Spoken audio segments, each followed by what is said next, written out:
reaction I had actually to the question was the word constant, and constant communication was a bit of a red flag. I think that constant communication with employees can actually be detrimental because it makes them feel like you're micromanaging them and that you don't trust them to get their jobs done. So I think that healthy communication with employees, basically you hire good employees, you train them well, and then you just sort of give them the space to do their work and just check on them in a timely manner, basically everyone, whether you're the boss or the employee, you say, this is what I'm going to do and this is when I'm going to do it, and then you do it. Yeah. Or if there's a problem and you're not going to get it done, then the importance of communication is letting people know if you're overwhelmed, if you're not going to meet a deadline in that case. But I would not say that constant communication is essential and that it can actually be detrimental. Okay, that makes sense.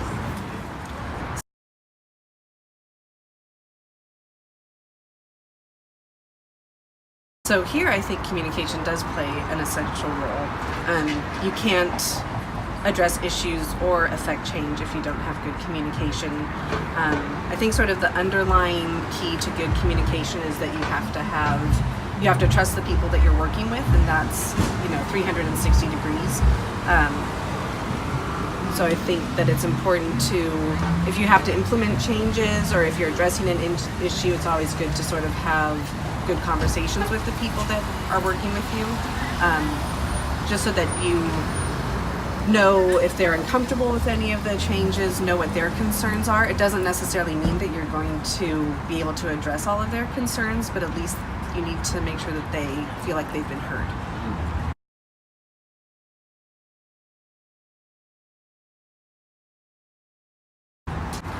So my business is, I provide music classes for families. And the hardest thing to do, and I've only had to do it twice, is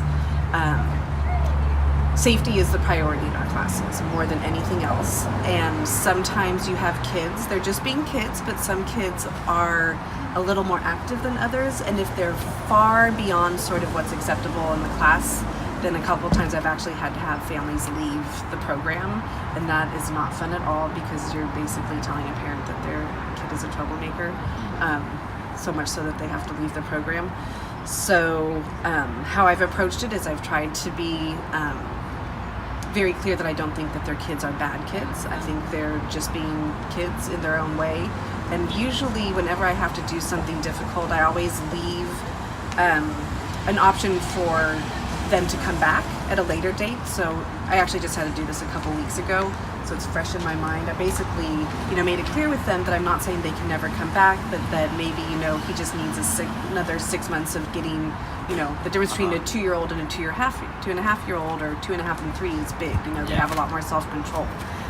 So I don't think they were happy that they had to leave, but hopefully doing that sort of approach keeps them from being really upset and bad-mouthing us to other potential parents. Yeah, that makes sense.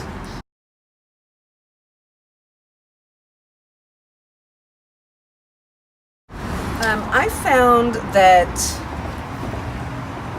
in order to inspire your employees to communicate with each other, you have to be sort of, there's going to be a hierarchy if you're the boss, but you still want to be friendly with them and have some camaraderie. And one of the ways that you can do that is, as the leader, is basically your job to show gratitude to the people that work for you, and to give, if something's going right, give them credit. If there's a problem, you take the accountability. And that sort of I think that establishes good trust and rapport with your employees. I think it's important to, as far as them communicating with each other, like between my music business, and I also was on the board of a nonprofit and ended up being the president, so I was in there for like 6 years. And one of the things that was really important was encouraging people to share best practices, or like in my music business, if let's say there were 4 teachers, if someone had a situation come up in class, we would always encourage people to share it with each other so you could share your learning experiences. So just bonding like that. Awesome.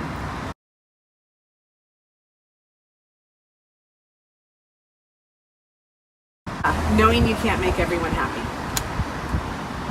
That's pretty much, you're going to have to, eventually you're going to need to make decisions that not everyone's going to be 100% on board with, and you just have to sort of learn to live with it.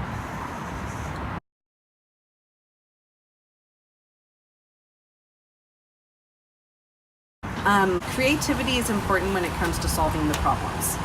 I mean, I suppose if you're an entrepreneur and trying to, I do not have the kind of mind where I would be able to create a business on my own, but for me, my creativity comes in to play when I have issues or problems that need to be solved.